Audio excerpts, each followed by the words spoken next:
పెడితే పెండింగ్ ప్రాజెక్టుల దగ్గర నుంచి మొదలు పెడితే అన్నిటి గురించి కూడా సపోర్ట్ చేస్తున్నటువంటి మీడియా మిత్రులకు ధన్యవాదాలు. ప్రత్యేకించి రంగారెడ్డి జిల్లాలో కేసీఆర్ గారు బీఆర్ఎస్ పార్టీ నుంచి బలంగా చెప్పిన విషయం ఏంటంటే లక్ష్మీదేవపల్లి ప్రాజెక్ట్ అనేటటువంటిది పూర్తయితే ఖచ్చితంగా మొత్తం రంగారెడ్డికి నీళ్ళు వస్తాయని అనుకున్నాం.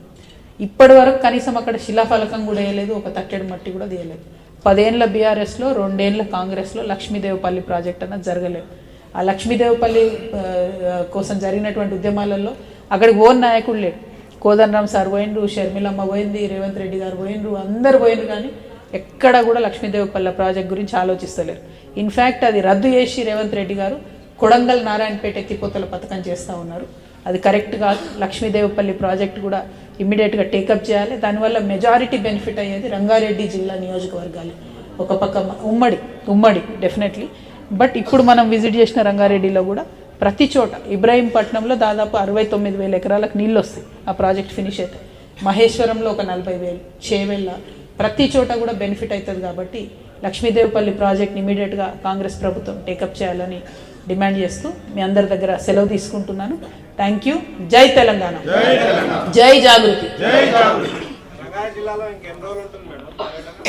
ఎందుకే బోర్ కొడుతుందా మీకు? ప్రతి జిల్లాలో 2 రోజులనా? సో నిన్న వచ్చినాం ఇక్కడికి, నిన్న మార్నింగ్ స్టార్ట్ చేసినాం, నిన్న నైట్ కూడా మహేశ్వరంలోనే రాత్రి బస చేసినాం. ఈరోజు ఈవినింగ్ వరకు ఉంటుంది. ఉండి ఇక్కడ నుంచి మళ్ళీ నెక్స్ట్ జిల్లా ఎల్లుండి వనపర్తి పోతున్నాం.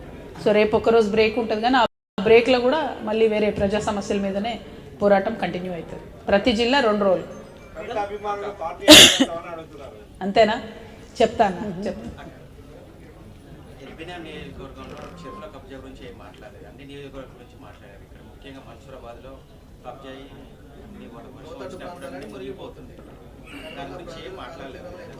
అంటే ఎల్బీ నగర్లో నాకు పార్కుల కబ్జా గురించి చెప్పిరన్న, చెరువులో తెలియదు నాకు.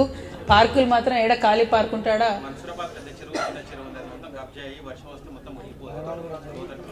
మన్సూరాబాద్ చిన్న పార్కు, చిన్న చెరువు, పెద్ద చెరువు 2 కూడా కబ్జా అవుతున్నాయి. ఇవన్నీ డెఫినెట్గా హైడ్రాకి ఇద్దామన్నా. ఎంతగానో పనిచేస్తారో హైడ్రా చూద్దాము. ఎందుకంటే మనం గట్టిగా హైడ్రాకి ఇస్తే మరి బీఆర్ఎస్ నుంచి అందరు కాంగ్రెస్లోకి పోతారేమో అని డౌట్ వస్తుంది నాకు. ఎందుకంటే ఇప్పటికే నిన్న రంగారెడ్డిలో తిరుగుతుంటే 2-3 ఎమ్మెల్యేలు చెప్పంతురు కాంగ్రెస్ అని తెలిసింది నాకు. నేను అదే అనుకుంటూ వస్తున్నా. మరి ఏమవుతుందో జూబ్లీస్ ఎన్నికల తర్వాత అనుకుంటే ఒక్కొక్కరు అటు ఇటు డిస్కషన్ చేస్తున్నట్టు అనిపిస్తుంది. సో ఎనీవే అల్టిమేట్గా పాలిటిక్స్ ఎట్లున్నా కూడా హైడ్రా అనేటటువంటిది అందరినీ సరిసమానంగా పనిచేసేటట్టు, పెద్దవాడైనా పేదవాడైనా భయపడకుండా చర్యలు తీసుకునేటట్టుగా ఉండాలి అనేది బలంగా నమ్ముతా ఉన్నా. ప్లస్ ఇంకొక మాట, మళ్ళీ ఎన్నుకున్న వాళ్ళు ఎందుకు అట్లా మాట్లాడుతురు? వీళ్ళని రానియకండి అబ్బా, మనోళ్ళను కార్యకర్తలని కాసేపు ఆగండి అన్న. హైడ్రాకి సంబంధించి ఇంకొక సూచన ఏ జిల్లాకు పోయినా వస్తుంది, అది ఇక్కడ చాలా రిలవెంట్, ఎస్పెషలీ రంగారెడ్డి హైదరాబాద్లో. Hydraa should itself become a certifying agency. అంటే సపోజ్ నేను ఒక రియల్ ఎస్టేట్ ఏజెంట్, లేకపోతే నేను ఒక చిన్న ఇల్లు కొనుక్కోవాలనుకుంటున్నా, నేనే హైడ్రాకి ఒక అప్లికేషన్ పెట్టుకుంటా. మరి ఈ ఇల్లు కొనుక్కోవాలనుకుంటాం, ఇది హైడ్రాలు ఉందా లేదా అంటే 1000, 2000, 500 చలానా తీసుకొని వాళ్ళు సర్టిఫికేషన్ ఇస్తే మాకు లొల్లి లేకుండా కొనుక్కోగలుగుతామని అన్ని చోట్ల అన్ని జిల్లాల్లో కూడా చెప్తున్నారు. ఎస్పెషలీ చిన్న రియల్ ఎస్టేట్ ఏజెంట్స్ పాపం వాళ్ళు అమ్మిన తర్వాత హైడ్రా అని తెలిసి కమిషన్ రాక ఇచ్చిన డబ్బులు ఇరుక్కపోయి చాలా ఇబ్బందులు పడే పరిస్థితి ఉంది. పెద్ద రియల్టర్స్ అంటే వాళ్ళది వేరు, కానీ చిన్న వాళ్ళకి నష్టం లేకుండా Hydraa itself should become a certifying agency అని కూడా నేను ప్రభుత్వాన్ని డిమాండ్ చేస్తున్నా. దానికోసం కూడా మేము క్యాంపెయిన్ చేస్తాం. అన్న చెప్పండి. విజయవాడ జాతీయ రహదారి పనులు స్టార్ట్ అయ్యి 3 years అవుతుంది. మీరు ఉన్నారు కాబట్టి మీ ఆపోజిట్లోనే. దీనివల్ల ఏంటిది అంటే పనామ దగ్గర కానీ నెక్స్ట్ హయత్ నగర్లో ఫ్లైఓవర్స్ ఇవ్వాలనేది ప్రపోజల్ ఉండేది. అయితే దానివల్ల పబ్లిక్ అటు ఇటు రావడం ఇన్కన్వీనియన్స్ అవుతుందని, అది దాదాపు 1 year అవుతుంది. ఆ పనులు చేయలేదు. రహదారి మీరు ఒకసారి చూస్తే వరద నీటి కాలువలు అసంపూర్తిగానే ఉంటాయి. ప్లస్ గ్రిల్స్ పెట్టి అటు నుంచి ఇటు రావడానికి లేదు. ఫ్లైఓవర్స్ కానీ ఫుట్ ఓవర్ బ్రిడ్జెస్ కానీ ఏమీ లేవు. అదొకటి ప్రధానమైనటువంటి సమస్య. అంటే 3 సంవత్సరాల నుంచి అంటే రంగారెడ్డి జిల్లా చాలా పెద్దగా ఉందన్న, కాబట్టి చాలా స్పెసిఫిక్ ఇష్యూస్ తీసుకున్నాం. మీరు అన్న ఇష్యూ చాలా చోట్ల రోడ్ పనుల విషయంలో ఉన్నది. ఎస్పెషలీ ఎల్బీ నగర్లో అయితే అంతకుముందు 10 ఫ్లైఓవర్లు వేసినట్టు చాలా సొల్యూషన్ వచ్చినట్టుగా తెలిసింది. ఈ పర్టికులర్ బ్రిడ్జ్ మాత్రం నేను విజిట్ చేస్తాను. వీలైతే ఎదురుగా ఉంటే డెఫినెట్గా విజిట్ చేస్తాను. విజిట్ చేసి 100% అన్న, 100% డెఫినెట్ చెప్పండి. లంచ్ చేయగానే అది పోదాం.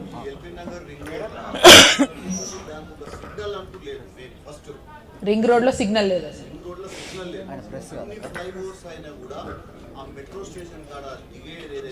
అన్న కూర్చోండి అన్న, ప్రెస్ మిత్రులకు అవకాశం ఇద్దాం, ఏమనుకోవద్దు ప్లీజ్ ప్లీజ్ చెప్పండి. ఇప్పుడు గుర్రం కూడా ఫారెస్ట్ ఉంది మేడం మా దగ్గర. అయితే 2 కాలనీల మురుగు నీళ్ళు మొత్తం ఫారెస్ట్లోనే ఉంటుంది. దానివల్ల వేరే కాలనీలకు చాలా ఇబ్బంది జరుగుతుంది. ఆ మురుగు నీళ్ళు అడవిలో ఉండడం వల్ల వన్యప్రాణులు కూడా చనిపోతున్నాయి, చెట్లు కూడా ఇదవుతున్నాయి. దాని గురించి మీరు dumping yard issue, dumping yard లాంటి ఇష్యూయే కానీ ఇది వేరు ప్రాంతం అని చెప్తున్నారు.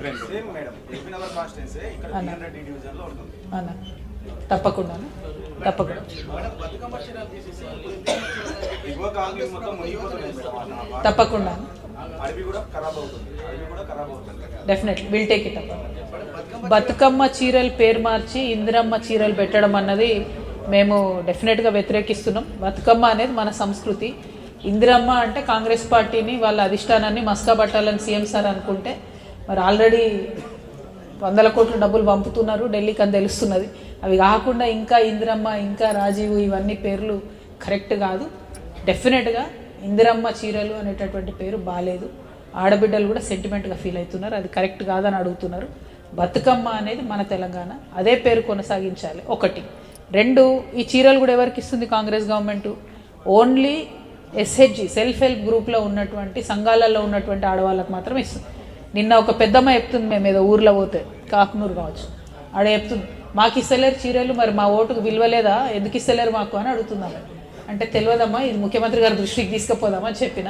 సో ఆ ఆడబిడ్డల తరఫున నేను డిమాండ్ చేస్తున్నా, కేవలం సెల్ఫ్ హెల్ప్ గ్రూప్స్లో ఉన్నటువంటి ఆడబిడ్డలకు కాకుండా అంతకుముందు బతుకమ్మ చీరలు ఎట్లయితే రేషన్ షాపులలో పెట్టి ఊరందరికి ఇచ్చినామో అదే విధంగా ఇవ్వాలి.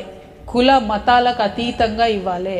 ఆనాడు బతుకమ్మ చీరలు క్రిస్టియన్స్కి ఇచ్చిండ్రు, ముస్లిమ్స్కి ఇచ్చిండ్రు, అందరికి ఇచ్చిండ్రు. ఇవాళ కేవలం మీరు సెల్ఫ్ హెల్ప్ గ్రూప్స్లో ఉన్నటువంటి ఆడవాళ్ళకి ఇవ్వడం అంటే మిగతా తెలంగాణ ఆడబిడ్డలందరినీ అవమానపరచడమే. ఇందిరమ్మ పేరు సెంటిమెంటల్గా కరెక్ట్ కాదు, బతుకమ్మ పేరే ఉండాలి. చాలా వరకు కార్యకర్తలు నాయకులైతే వచ్చే స్థానిక సంస్థల ఎన్నికల్లో జాగృతి వాళ్ళకి అవకాశం కల్పించారు. వేరే